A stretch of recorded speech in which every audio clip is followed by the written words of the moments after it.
Assalamualaikum warahmatullahi wabarakatuh.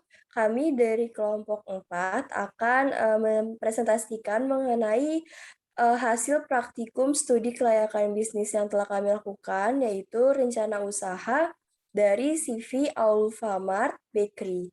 Saya Ersi Saufana Prasela dan rekan saya Aulia Ramasantika Husin.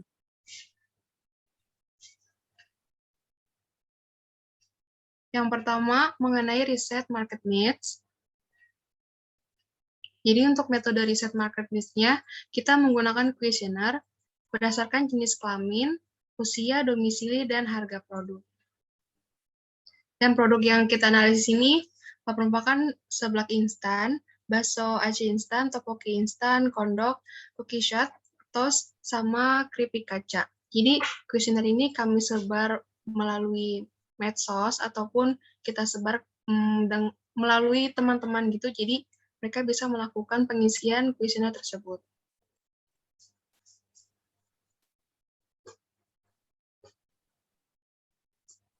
Selanjutnya ada hasil riset market needs. Yang pertama itu ada corn dog, kemudian keripik kaca, toast, topoki instan, bakso aci instan, seblak instan, dan cookie shot. Nah, berdasarkan hasil tersebut, diperoleh 3 makanan atau produk yang paling diminati oleh responden, yaitu yang pertama cookie shot, yang kedua corn dog, dan yang ketiga bakso aci instan. Kemudian, selain kami melakukan penelitian atau melakukan riset market needs, selain itu, setelah diperoleh hasilnya, kami juga menentukan skala prioritas. Nah, berdasarkan skala prioritas itu, kami memutuskan untuk memproduksi cookie shot sebagai produk prioritas yang pertama, karena bisnis cookie shot ini masih jarang, sehingga kami memiliki sedikit pesaing di bisnis tersebut.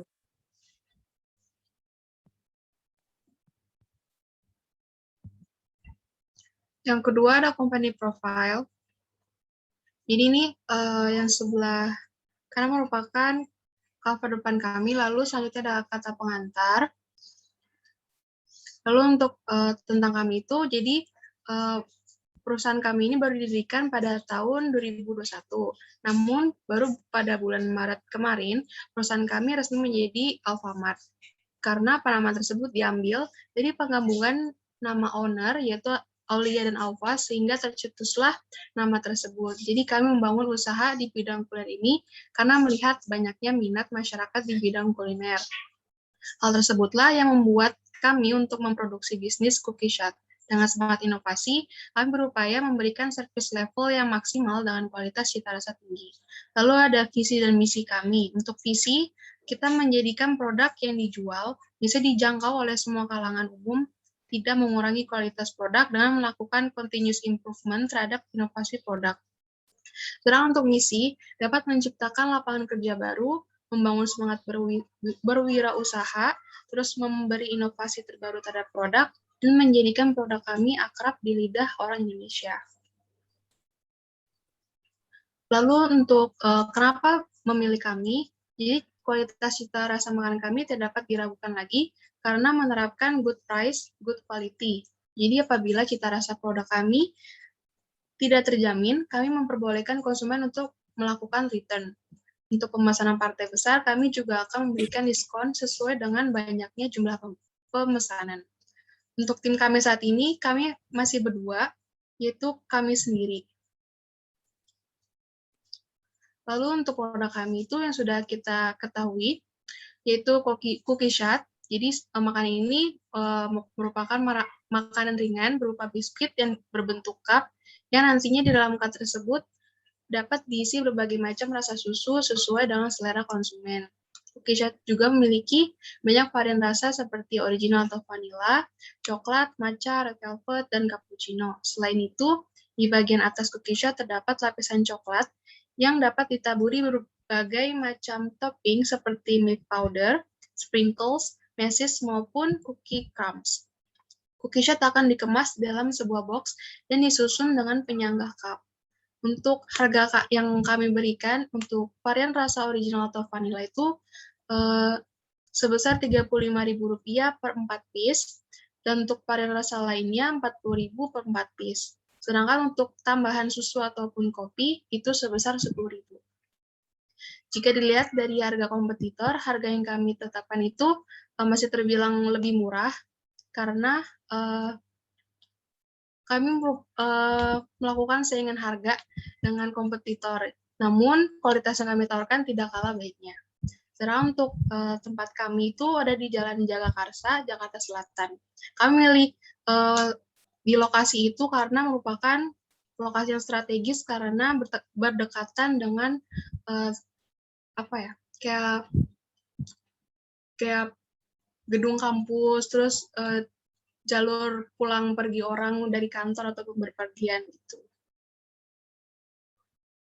Lalu untuk promosinya sama seperti yang lainnya, melakukan media sosial seperti Twitter, Facebook, Instagram maupun WhatsApp. Dan kita juga melakukan promosi di YouTube ataupun di Twitter. Lalu kita juga menjual melalui beberapa marketplace seperti Shopee dan Tokopedia. Dan untuk proses, kami melayani permintaan konsumen dengan menerapkan produksi make to order. Jadi permintaan konsumen kami sajikan dalam keadaan fresh dan tentunya sangat berkualitas. Sedangkan yang terakhir ini merupakan cover belakang untuk company profile kami.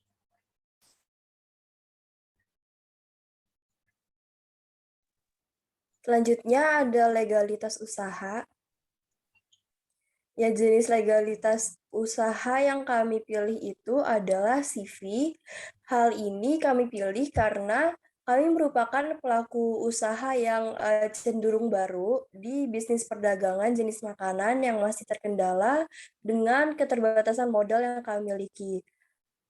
Karena itu, langkah-langkah untuk memiliki legalitas CV antara lain, yang pertama, membuat akta pendirian CV, yang kedua, membuat surat keterangan domisili perusahaan, yang ketiga, membuat NPWP perusahaan, yang keempat, membuat surat izin usaha perdagangan, yang kelima, membuat tanda daftar perusahaan, dan yang keenam, pengesahan pengadilan. Lalu selanjutnya untuk aspek pasar dan pemasaran. Untuk strategi pemasarannya, yang pertama segmenting. Untuk segmenting geografis, kami menentukan pasar untuk sementara tidak terlalu jauh dari toko kami dan masih dalam jangkauan dari ojek online yang dapat mengantar pesanan dengan segera ke konsumen, dan kami berencana untuk membuka toko di lingkungan kota. Untuk segmenting demografis, produk yang kami jual adalah makanan dan bersifat universal, dapat dimakan oleh semua usia, semua jenis kelamin, dan semua pekerjaan. Namun, untuk kami menargetkan pasar dengan usia kisaran 18 hingga 30 tahun, karena pada usia itu umumnya konsumen tertarik untuk mencoba hal-hal yang baru dan unik. Sedangkan untuk segmenting dalam segi psikologi, produk yang kami jual bukan merupakan produk konsumsi sehari-hari yang sudah dikenal oleh masyarakat, namun produk yang cukup baru. Karena itu, kami menargetkan konsumen yang cukup update dalam media sosial dan juga konsumen yang memiliki ketertarikan dalam bidang kuliner. Untuk targetingnya, kami menargetkan pasar sasaran untuk produk kami adalah pria atau wanita dengan usia antara 18 hingga 30 tahun, baik pelajar, manusia, maupun pekerja yang rutin melakukan update pada media sosial dan memiliki ketertarikan dalam bidang kuliner atau tertarik untuk mencoba hal-hal yang baru dan unik. Kami juga melakukan target pemasaran sesuai dengan hasil survei, yakni penjualan melalui medsos Twitter, WhatsApp, Line, ataupun marketplace seperti Shopee dan Tokopedia. Untuk menarik minat pembeli, kami juga mengunggah video promosi di platform TikTok, Twitter, dan YouTube sebagai target kami. Dan yang terakhir untuk positioning, tindakan yang kami lakukan dalam menentukan posisi pasar adalah menjual produk dengan harga yang cukup standar dan relatif lebih murah dibandingkan dengan pesaing. Namun, harga yang kami tawarkan ini tetap memperhatikan kualitas dari segi bahan baku maupun barang jadi yang akan kami jual nantinya. Sehingga konsumen dapat memiliki produk dari brand kami untuk dikonsumsi karena dengan harga yang terjangkau tersebut, konsumen mendapatkan produk dengan kualitas yang tidak kalah baik dari produk pesaing. Untuk desain packaging, gambar pertama itu merupakan penutup box di mana kami menambahkan stiker dan ada tulisan thanks to itu untuk nama para konsumennya. Lalu untuk dalam box itu kami menuliskan untuk sebagai hiasan saja agar menarik pada packaging dalam box. Dan yang terakhir merupakan stiker pada botol susu.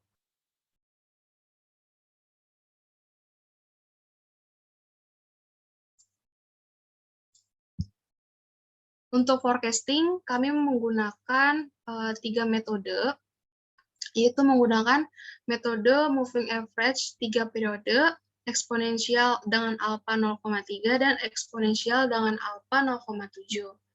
Nah, dari ketiga variasi tersebut, akurasi peramalan MAPE terkecil berada di metode eksponensial smoothing dengan alpha 0,7.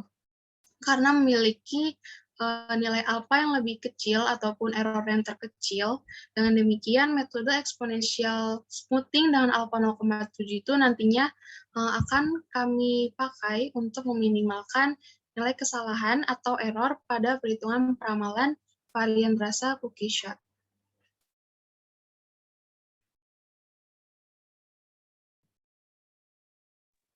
Selanjutnya, aspek teknis dan teknologi.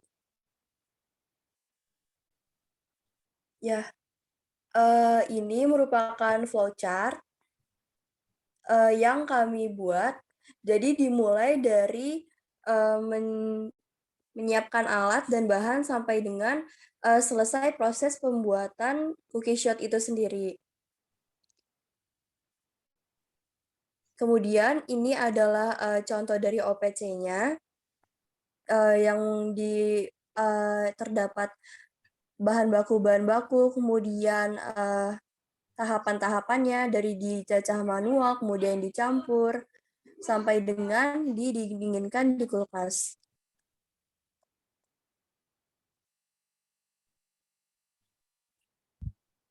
Selain itu, kami juga memiliki desain layout tempat usaha, yaitu desain layout lantai 1.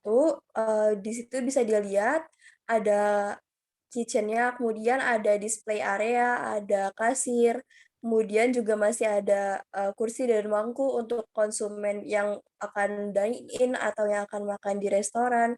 Kemudian di lantai 2-nya itu ada toilet, ada musola, kemudian ada wastafel, dan juga ada kursi dan bangku untuk konsumen yang mau makan di restoran itu sendiri. Kemudian di lantai 1 juga ada parkiran khusus mobil dan motor yang bisa digunakan untuk konsumen supaya tidak mengganggu tempat lain pada saat ingin makan di restoran kami.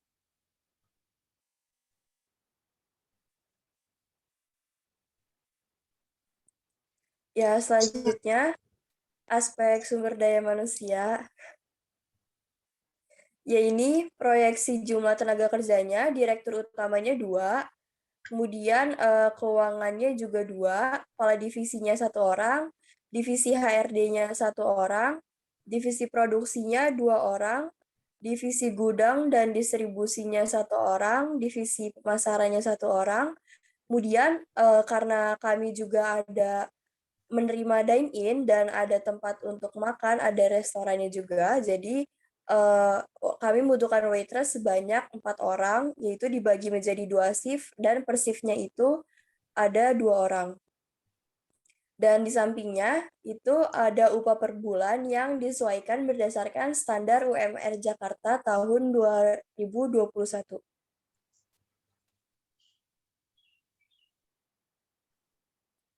Ya, selanjutnya job description.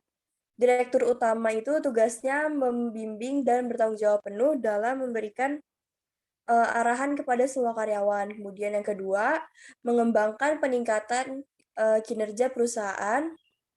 Yang ketiga, mengangkat dan mengkoordinir karyawan. Dan yang keempat, mampu mengkoordinir antar divisi. Selanjutnya, bagian keuangan, yaitu pekerjaannya yang pertama, bertanggung jawab dalam mengatur kelancaran aliran keuangan agar dapat berjalan dengan baik. Kemudian yang kedua, mengelola administrasi keuangan. Yang ketiga, bertanggung jawab kepada direktur utama dalam memberikan laporan keuangan. Kemudian kepala divisi pekerjaannya itu yang pertama bertanggung jawab dalam pengelolaan tiap divisi pada perusahaan. Kemudian yang kedua bertanggung jawab atas tiap divisi kepada direktur utama. Kemudian divisi HRD pekerjaannya yang pertama bertanggung jawab dalam merekrut SDM atau sumber daya manusia.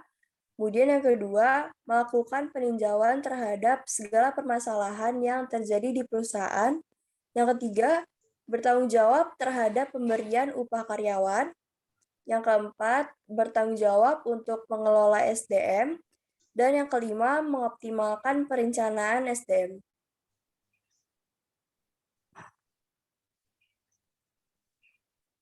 Ya, job description selanjutnya itu untuk divisi pemasaran, tugasnya yang pertama mengadakan penjualan hasil produksi, kemudian yang kedua menyusun anggaran biaya iklan dan promosi, yang ketiga memperhatikan keadaan pasar maupun pasar pesaing, dan selanjutnya memberi ide mengenai area baru dengan minat pembeli terbanyak.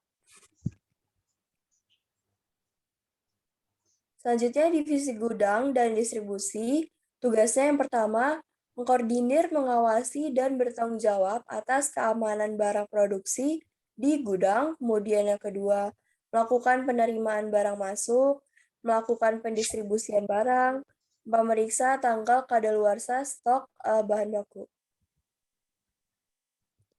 Selanjutnya, divisi produksi, tugasnya yang pertama bertanggung jawab penuh atas kegiatan produksi.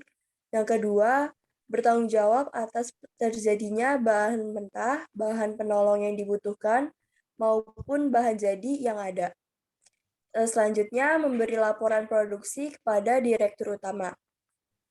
Kemudian untuk waitress, tugasnya yang pertama melayani pengunjung, yang kedua mempersiapkan service equipment, yang ketiga melaksanakan table setup dan tab clear up, kemudian yang keempat mengambil pesanan pengunjung. Yang kelima menyajikan pesanan kepada pengunjung.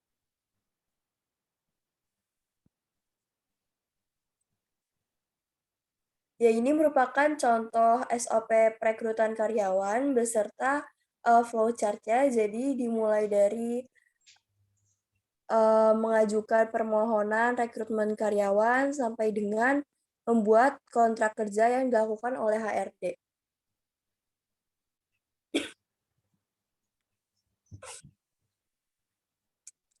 Selanjutnya, struktur organisasi. Yang pertama itu ada direktur utama, kemudian bagian keuangan, kemudian di bawahnya adalah kepala divisi, dan di bawah kepala divisi itu ada divisi HRD, divisi produksi, divisi gudang dan distribusi, dan terakhir divisi pemasaran.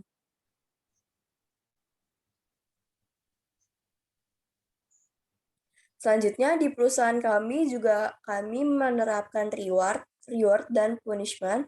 Jadi reward itu yang pertama di setiap akhir bulan akan ada penilaian karyawan terbaik yang dinilai berdasarkan kinerjanya pada bulan tersebut. Jadi karyawan yang memiliki nilai terbaik akan mendapatkan bonus pada bulan tersebut. Selain itu yang kedua, perusahaan juga akan melakukan liburan bersama para karyawan sebagai bentuk refreshing dan juga reward atas kerja karyawan selama 1 sampai dengan 2 kali dalam 1 tahun.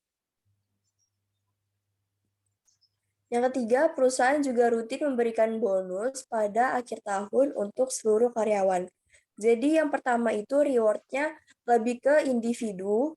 Jadi karyawan bersaing untuk mendapatkan bonus di setiap akhir bulannya.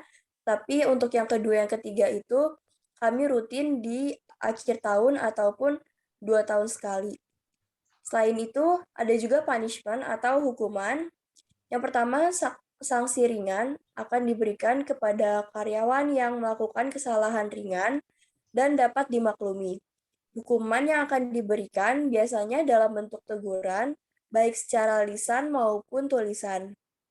Kemudian yang kedua, sanksi sedang akan diberikan kepada karyawan yang melakukan kesalahan dengan skala sedang. Hukuman yang akan diberikan biasanya dalam bentuk surat peringatan dan juga pemotongan gaji. Kemudian yang ketiga, sanksi berat akan diberikan kepada karyawan yang melakukan kesalahan berat dan sudah tidak dapat dimaklumi lagi oleh pihak karyawan. Hukuman yang akan diberikan yaitu dipecat. Dan yang terakhir, setiap karyawan yang melakukan kesalahan dan berakibat terhadap berkurangnya aset perusahaan, maka karyawan tersebut wajib melakukan ganti rugi.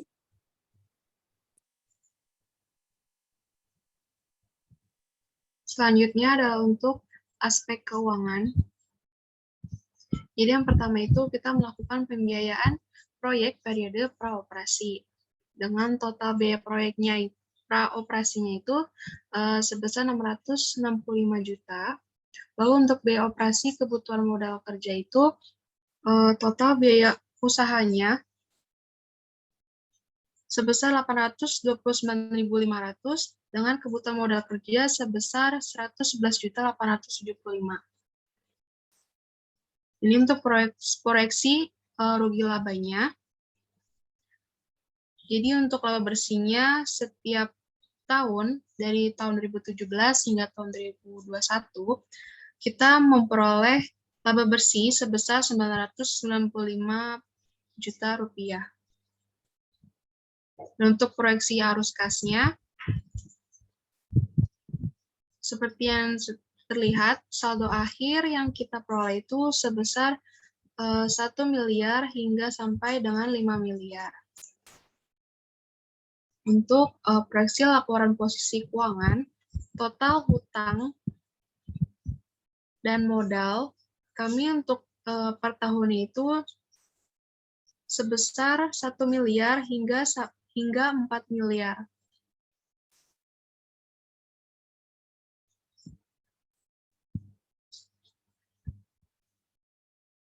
Untuk aspek lingkungan industri, kami melakukan analisis SWOT. Untuk faktor internal itu ada weakness atau kelemahan dan strength atau kekuatan. Untuk weakness-nya, jenis makanan kami merupakan tergolong baru sehingga banyak masyarakat belum mengenal produk. Lalu yang ketiga, produk yang tidak terlalu lama di suhu ruang. Dan yang terakhir, alat produk yang dimiliki masih sedikit. Lalu untuk kekuatannya, produk kami tersebar di berbagai e-commerce, rasa dan bentuk makanan yang unik, bisa delivery dan dine-in, sudah memiliki izin usaha dan pemasaran yang baik di media sosial. Sedangkan pada faktor eksternalnya, kami memiliki kesempatan yaitu belum banyak pesaing, tempat usaha yang unik, lokasi yang strategis, harga yang lebih murah dari pesaing, dan bahan baku yang mudah ditemukan. Sedangkan untuk strategi atau stabilitasnya, yang pertama, menambah alat produksi sehingga produktivitas meningkat, mencari inovasi agar produk tetap bertahan di suhu ruang, dan terakhir memperkenalkan kebanyakan orang untuk produk yang kami jual. Lalu untuk strategi SO atau agresifnya, melakukan inovasi terhadap menu-menu yang ada, lalu membuka banyak cabang sehingga banyak orang yang lebih mengenal produk, lalu melakukan pemasaran yang lebih gencar lagi. Sedangkan untuk ancamannya, yaitu jasa delivery same day yang kadang terlambat, lalu harga bahan baku yang tidak stabil. Sedangkan untuk strategi WT atau defensifnya, itu memperhatikan jasa delivery yang digunakan dan melakukan strategi dalam persediaan bahan baku. Sedangkan untuk strategi ST atau diversifikasi, itu membuka jasa reseller, memperbanyak menu yang ada, dan memperbagus interior atau desain toko sehingga menarik perhatian pelanggan.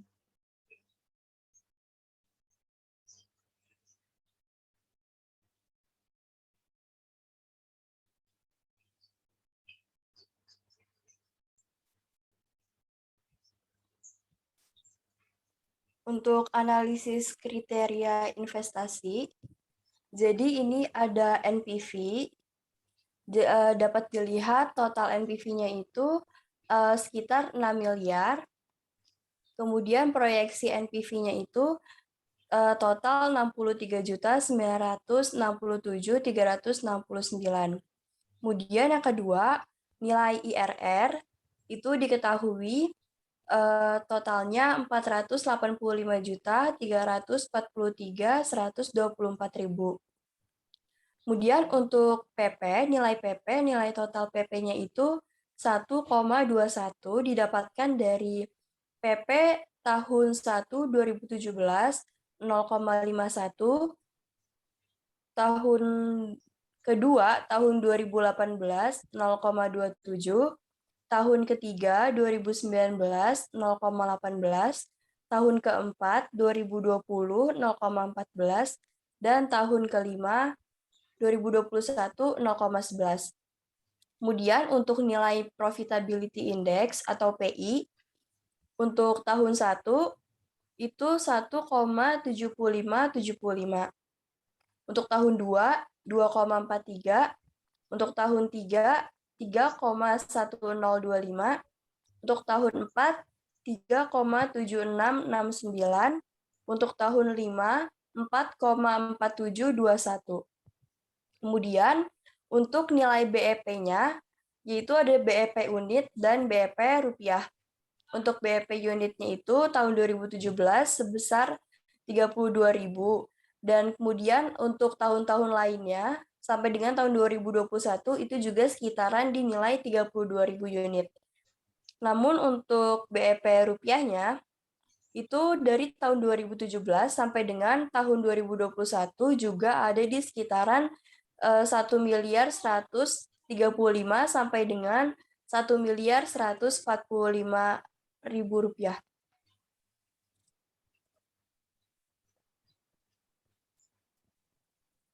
Selain itu, laba tahunan rata-ratanya itu totalnya 954 juta 980.750. Kemudian total investasinya itu sebesar 565 juta, sehingga dapat didapatkan nilai average rate of return-nya itu 169%.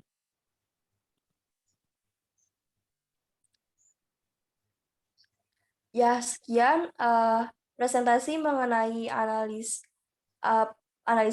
ke studi kelayakan bisnis dari kelompok kami yang sudah kami lakukan selama 1 semester ini untuk memenuhi penilaian mata kuliah studi kelayakan bisnis praktikum. Kepada Pak Dian dan Bang Nurdin, kami ucapkan terima kasih sebelumnya. Mohon maaf apabila ada kesalahan. Wassalamualaikum warahmatullahi wabarakatuh.